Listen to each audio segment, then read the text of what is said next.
Les deux voies permettent de continuer tout droit. Je peux me placer dans la voie de droite. Oui, réponse A. Non, réponse B.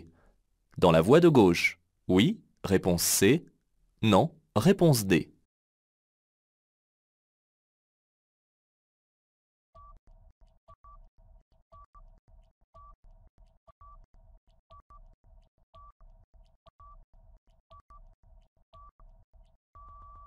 Nous sommes plusieurs véhicules à nous présenter dans cette intersection et ma position à gauche est consécutive à un déplacement.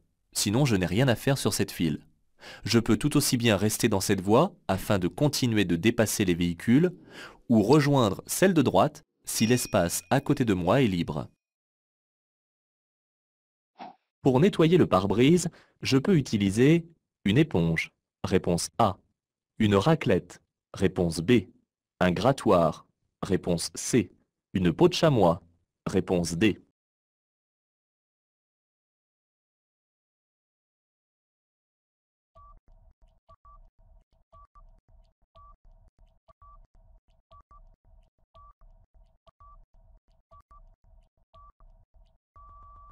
N'essayez surtout pas d'enlever les insectes collés avec un grattoir ou la surface abrasive d'une éponge de ménage, car vous risquez alors de rayer de manière irrémédiable le pare-brise. Une éponge avec un produit de lavage, puis la raclette ou une peau de chamois devrait suffire. À 150 mètres, la circulation se fera sur une voie. Oui, réponse A. Non, réponse B. Sera alternée. Oui, réponse C. Non, réponse D.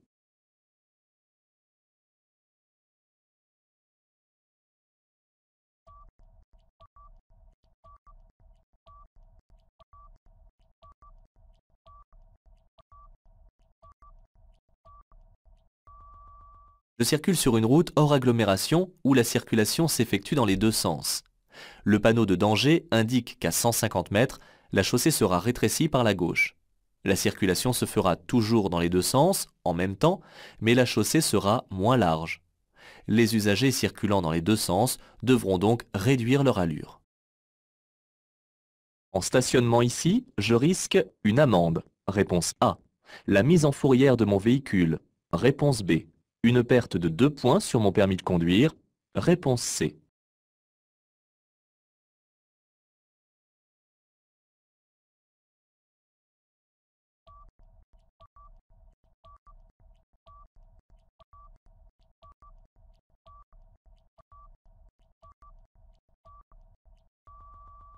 Si je ne respecte pas cette interdiction de stationner, en plus d'une amende, je risque, ainsi que me l'indique le panonceau, la mise en fourrière de mon véhicule. Ceci à mes frais, bien entendu. Ce type de stationnement gênant ne retire pas de points sur le permis de conduire. La circulation se fera dans les deux sens à partir de 150 mètres. Oui, réponse A. Non, réponse B. Ma vitesse sera limitée à 90 km/h. Oui, réponse C. Non, réponse D.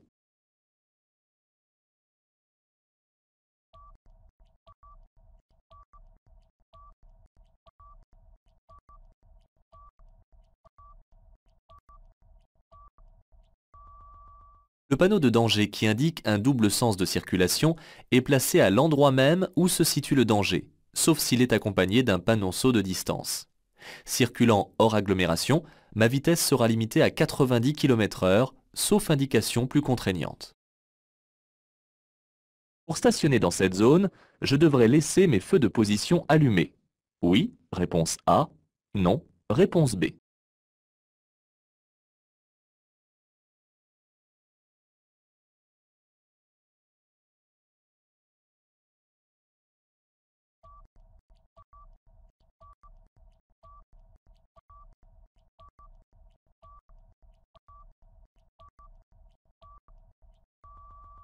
J'entre dans une zone à stationnement réglementé.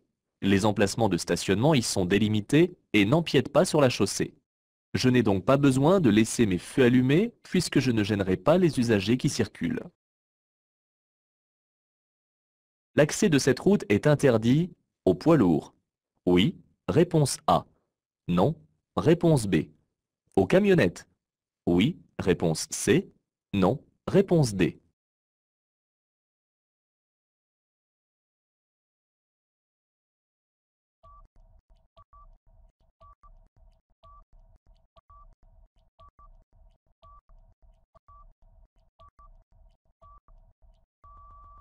Ce panneau de prescription interdit l'accès de cette route aux véhicules affectés au transport de marchandises, quel que soit leur PTAC.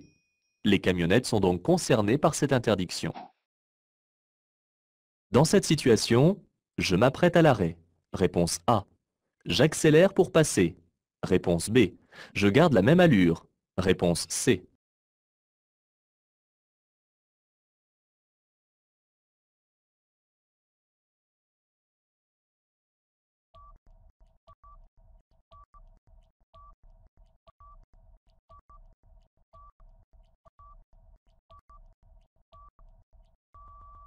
Le véhicule stationné à ma droite est un obstacle à ma progression. Pour continuer, je devrais donc me déporter sur la voie de gauche. Mais comme l'obstacle se situe de mon côté, je dois ralentir fortement et éventuellement m'arrêter pour laisser passer le véhicule qui arrive au loin en sens inverse. Je devrais céder le passage aux usagers venant de gauche si je vais à Bayonne. Oui, réponse A. Non, réponse B. À Asquin. Oui, réponse C. Non, réponse D.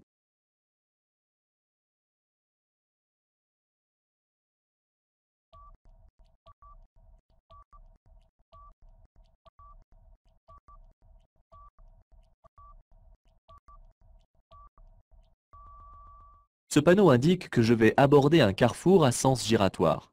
Je devrais donc céder le passage aux usagers circulant sur l'anneau et par conséquent venant de ma gauche si je me rends à Bayonne ou au centre-ville. En revanche, je n'aurai pas à céder le passage à quiconque si je me rends à Asquin, car la route qui y mène se situe à droite avant le rond-point. Dans cette situation, je ralentis. Réponse A. J'accélère. Réponse B.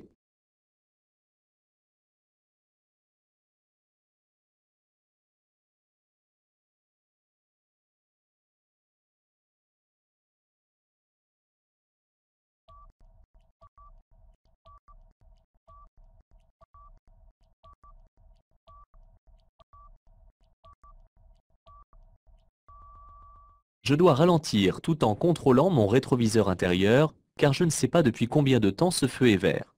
S'il vient juste de passer au vert, je dois faire attention aux véhicules qui pourraient encore surgir de droite ou de gauche.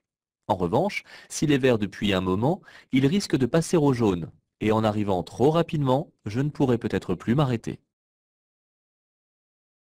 Je ralentis dès maintenant. Oui, réponse A. Non, réponse B. Sur 3000 mètres. Oui, réponse C. Non, réponse D.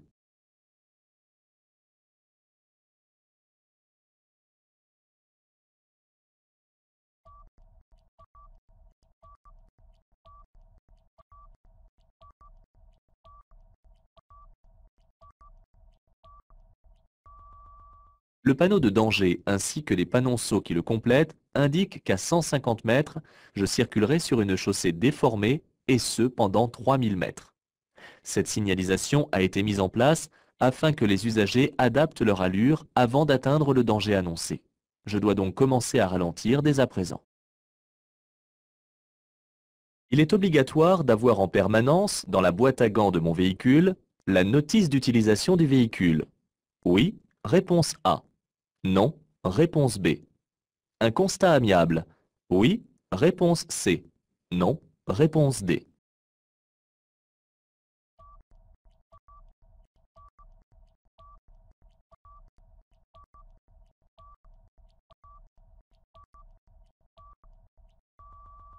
Les seuls documents qui sont obligatoires et que je dois être en mesure de présenter lors d'un contrôle sont le permis de conduire, la carte grise, ainsi que l'attestation et le certificat d'assurance. Le constat amiable est fortement conseillé en cas d'accident matériel pour accélérer le remboursement des dégâts. La notice d'utilisation du véhicule s'avère très utile en cas de panne, par exemple, car elle donne, entre autres, des conseils de dépannage. Je conduis une camionnette. Je peux continuer tout droit. Oui, réponse A. Non, réponse B.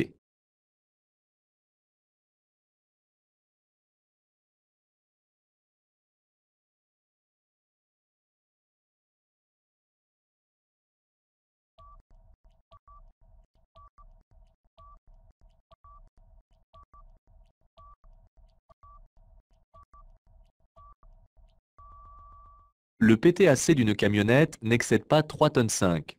Je peux donc continuer tout droit. Je devrais toutefois être très attentif sur le ralentisseur si je transporte des marchandises. Je circule en agglomération. Je dois ici utiliser les feux de position. Réponse A. Les feux de route. Réponse B. Les feux de croisement. Réponse C.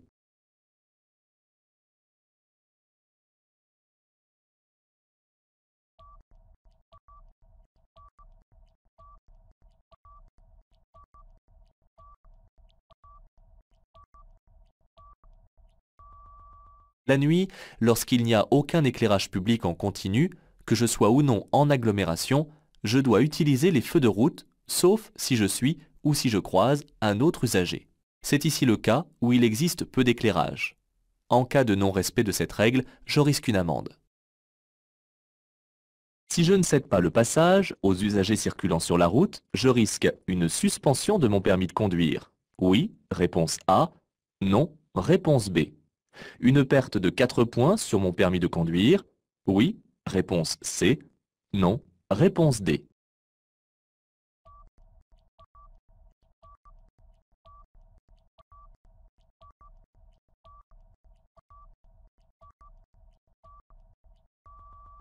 Aux intersections signalées par ce panneau, je dois céder le passage aux véhicules circulant sur la route et ne m'y engager qu'après m'être assuré que je peux le faire sans danger.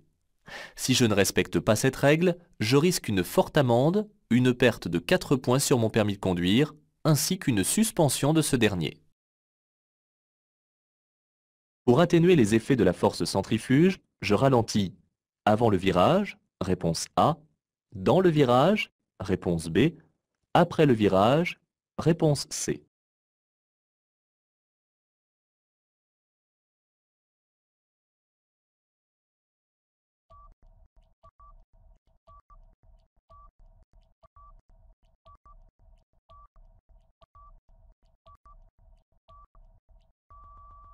La force centrifuge tend à pousser le véhicule à l'extérieur du virage.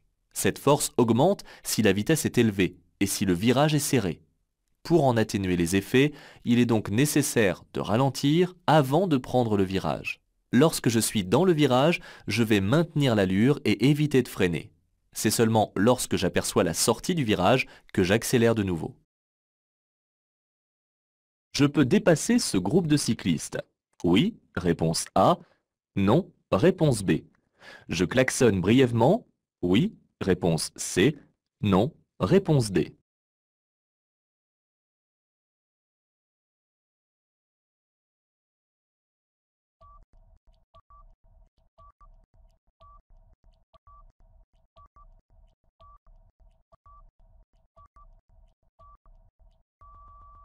Il n'est pas interdit de dépasser un groupe de cyclistes, à la double condition de laisser un espace latéral suffisant et de veiller à pouvoir ensuite se rabattre sans gêner. La voie est bien dégagée vers l'avant et le dépassement est possible. Il est cependant préférable d'avertir le groupe de ma manœuvre par un bref coup de klaxon afin que chacun s'aligne correctement. Le long du trottoir de droite, je peux stationner. Oui, réponse A. Non, réponse B. M'arrêter. Oui, réponse C. Non, réponse D.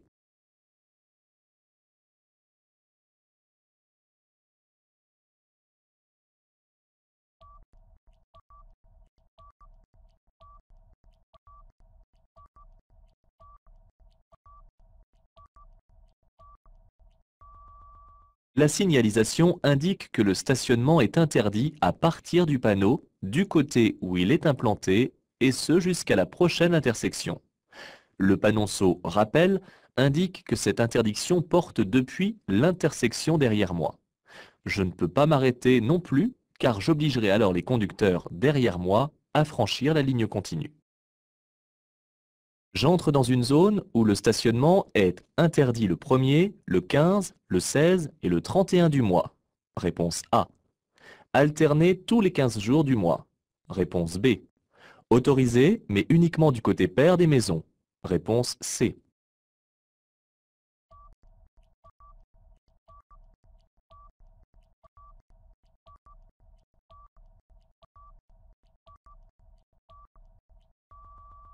J'entre dans une zone où le stationnement est réglementé.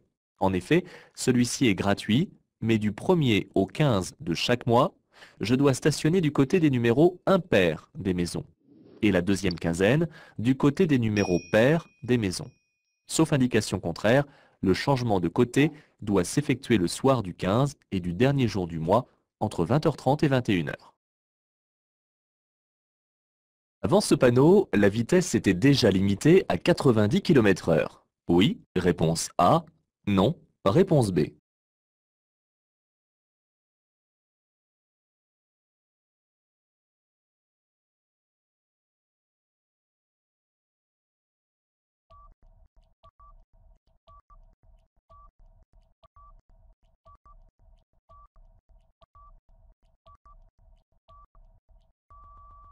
Le panonceau rappel est placé pour rafraîchir la mémoire des usagers, car on pourrait avoir ici tendance à oublier la limitation du fait qu'on circule sur une route à chaussée séparée. La vitesse est limitée à 90 km/h en prévision d'une probable jonction annoncée par le losange barré. J'effectue des dépassements successifs. Je dois me rabattre entre les véhicules. Réponse A. Je peux rester dans cette voie. Réponse B.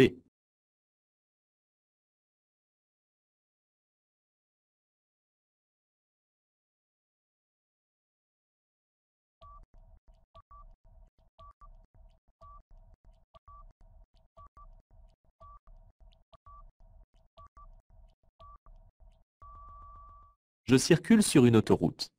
La voie de gauche, sur laquelle je circule, est réservée au dépassement. Lorsqu'un dépassement est terminé, il faut impérativement se rabattre dans la voie de droite. Toutefois, dans cette situation, je ne peux pas le faire à cause des distances de sécurité entre les véhicules. Je suis donc autorisé à rester à gauche pour effectuer le dépassement successif des véhicules. En tant que conducteur novice, je pourrais circuler à 80 km/h. Réponse A. 90 km/h. Réponse B. 100 km/h. Réponse C. 110 km/h. Réponse D.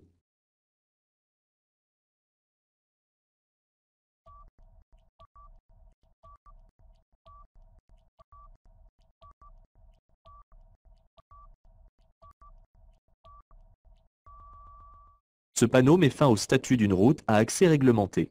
Désormais, la vitesse est normalement limitée à 90 km/h, mais en tant que conducteur novice, elle est réduite à 80 km/h. Ce permis de conduire est valable 1 an, réponse A. 2 ans, réponse B. 3 ans, réponse C.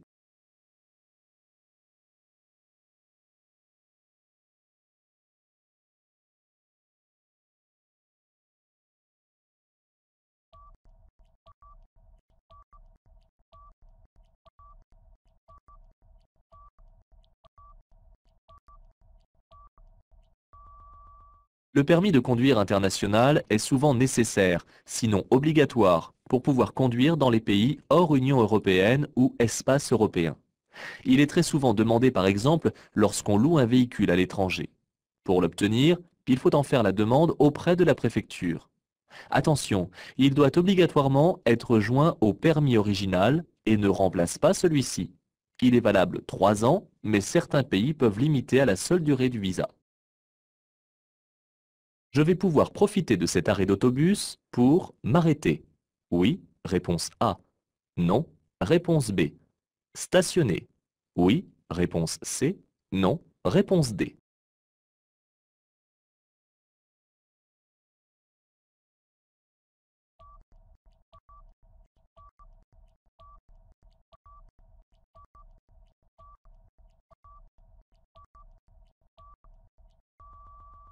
Qu'il soit implanté hors ou en agglomération, l'arrêt et le stationnement sur les emplacements réservés aux autobus sont considérés comme gênants, donc interdits. Si je ne respecte pas cette règle, je risque une amende. Sur autoroute, pour maintenir une distance de sécurité suffisante entre le véhicule qui me précède et le mien, je me repère à la bande d'arrêt d'urgence en laissant un trait. Réponse A. 2 traits. Réponse B. 3 traits. Réponse C.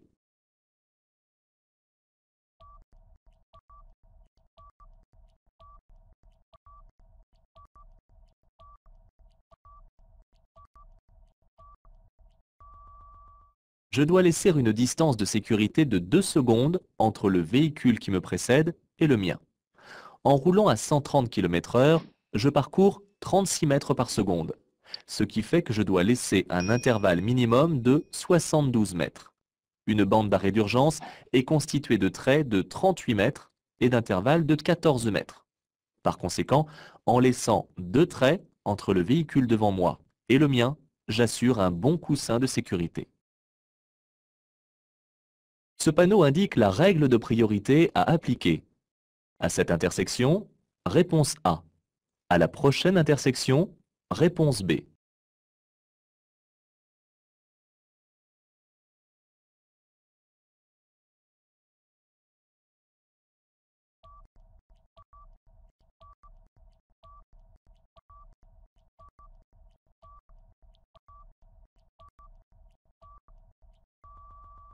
Je circule hors agglomération.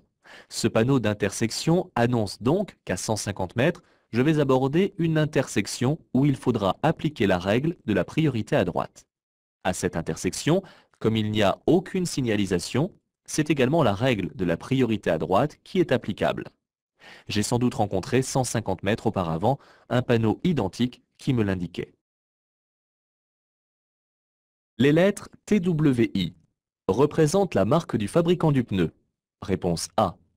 Permettent de repérer les témoins d'usure. Réponse B. Indiquent la structure du pneu. Réponse C.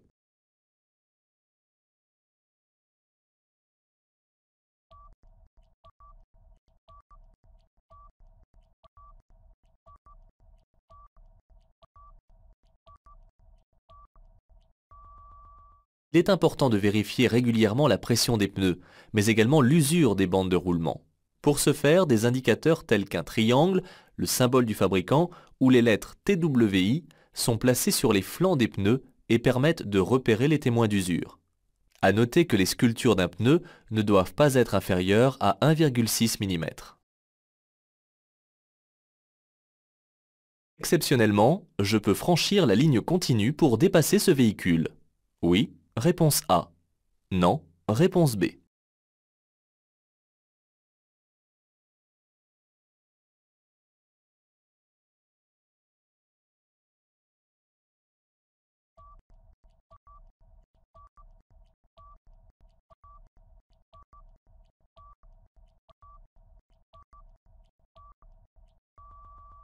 En temps normal, il est interdit de franchir une ligne continue. Cependant, dans cette situation, je dépasse pour ne pas bloquer la circulation, car ce véhicule est à l'arrêt. Je vérifie tout de même que je peux le faire en toute sécurité. La visibilité à l'avant est bonne et je pourrai me replacer dans la voie de droite rapidement, puisqu'aucun véhicule ne circule devant moi. De plus, je ne gênerai pas le cycliste qui circule en sens inverse et qui sera passé au moment de mon déboîtement. Ce panneau indique la règle de priorité à appliquer en cas de non-fonctionnement des feux tricolores. Oui, réponse A. Non, réponse B.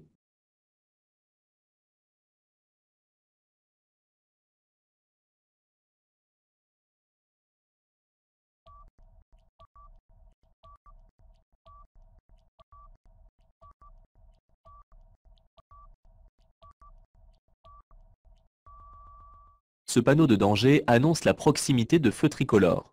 En général, il est implanté quand la présence des feux risque de surprendre les usagers.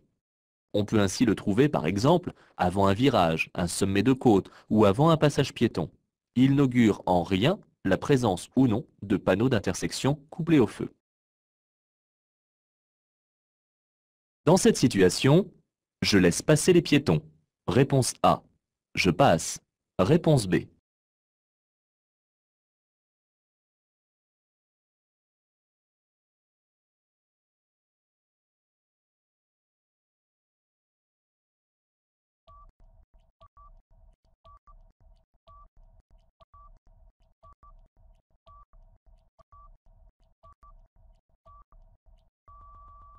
Il est clair que les piétons attendent qu'on les laisse passer. Je ralentis et je m'arrête, car je dois laisser passer les piétons qui manifestent leur intention de traverser. Le jour se lève. Je peux maintenant circuler avec les seuls feux de position. Oui, réponse A. Non, réponse B.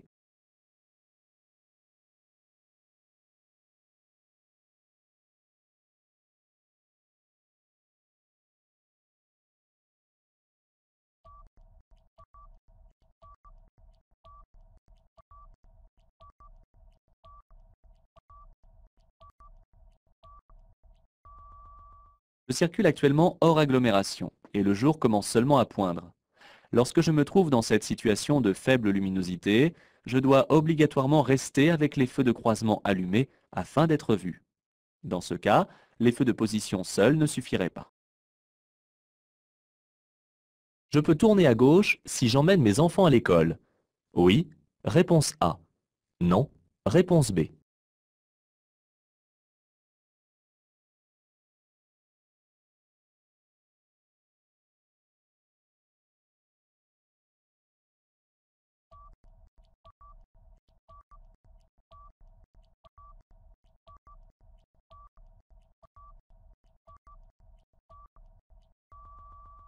Ce panneau de prescription ainsi que le panonceau qui le complète indiquent que seuls les véhicules affectés au transport scolaire peuvent tourner à gauche à la prochaine intersection. En tant que particulier, je dois donc tenir compte de cette interdiction. Si au feu je ne la respecte pas, et si je franchis la ligne continue, je risque alors une forte amende, une perte de 3 points sur mon permis de conduire, ainsi qu'une suspension de ce dernier. Pour dépasser ce cycliste, je dois laisser un intervalle latéral de sécurité d'au moins 1 mètre. Oui, réponse A. Non, réponse B. Je peux dépasser immédiatement. Oui, réponse C. Non, réponse D.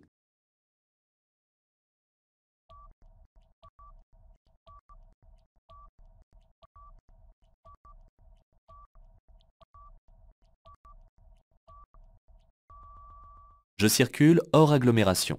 Pour dépasser ce cycliste, je dois donc laisser un intervalle latéral de sécurité d'au moins 1,50 m. J'aborde un virage. Cependant, la visibilité est suffisante pour dépasser rapidement un cycliste. Il n'en serait pas de même avec un autre véhicule plus rapide. Je donne un léger coup de klaxon afin qu'il tienne mieux la droite. Je peux circuler à 60 km/h, réponse A. 70 km/h, réponse B. 80 km/h, réponse C. 90 km/h, réponse D.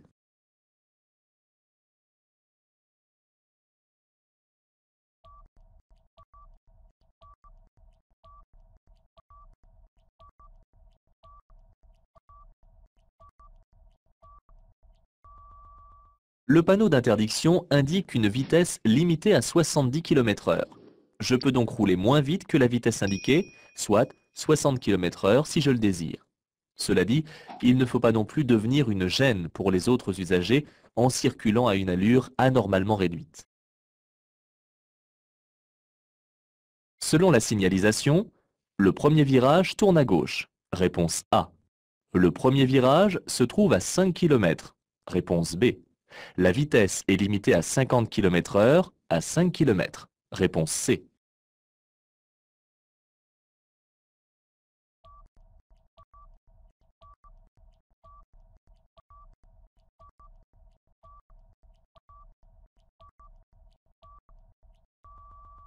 Le premier virage tourne effectivement à gauche après cette légère courbe à droite, car les panneaux de danger sont situés à 150 mètres en dehors des agglomérations. Cette série de virages s'étend sur une distance de 5 km, comme l'indiquent les flèches du panonceau.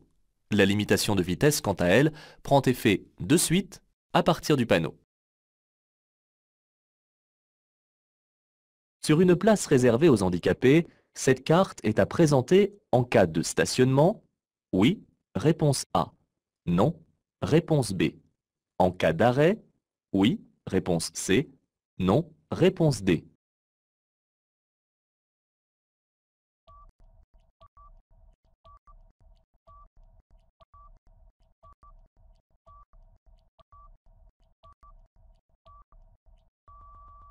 L'arrêt et le stationnement sur des emplacements réservés aux personnes handicapées, civiles ou militaires, sont considérés comme très gênants.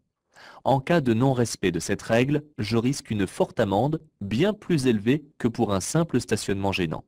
Cette carte permet d'utiliser les espaces réservés aux handicapés. Ce panneau indique que j'aurai la priorité de passage à la prochaine intersection uniquement. Réponse A. Que je circule sur une chaussée à sens unique. Réponse B. Que je suis obligé de continuer tout droit à la prochaine intersection. Réponse C.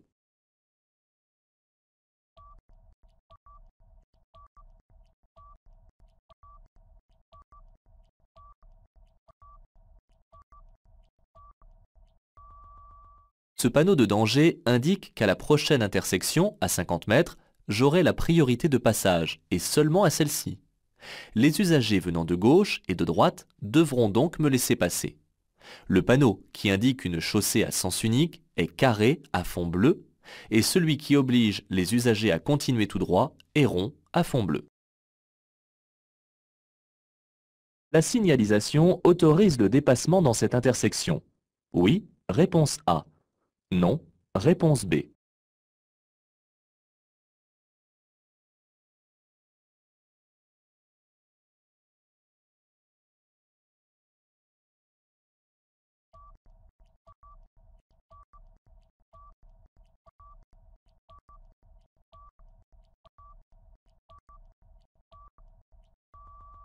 J'aborde une intersection où les usagers venant de ma droite ont un cédé-le-passage.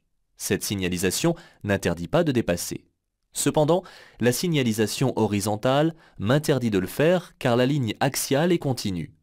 Elle est interrompue à l'endroit de l'intersection afin de seulement permettre aux usagers venant de droite et d'en face de tourner sur leur gauche. Si je franchis une ligne continue, je risque une très forte amende, une perte de 3 points sur mon permis de conduire, ainsi que la suspension de ce dernier. Des véhicules circulent sur l'anneau. Je m'arrête avant le passage piéton. Réponse A. Au niveau de la ligne d'effet du cédé-le-passage. Réponse B.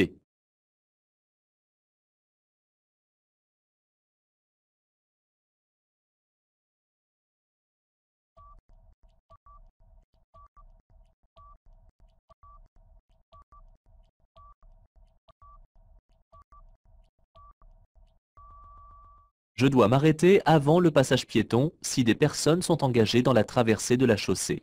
Si ce n'est pas le cas, afin de laisser passer les véhicules qui circulent sur l'anneau, je vais m'arrêter au niveau de la ligne d'effet du cédé-le-passage. Si j'arrive le premier sur le lieu d'un accident corporel, je dois, dans l'ordre, alerter, protéger et secourir. Réponse A. Protéger, alerter et secourir. Réponse B.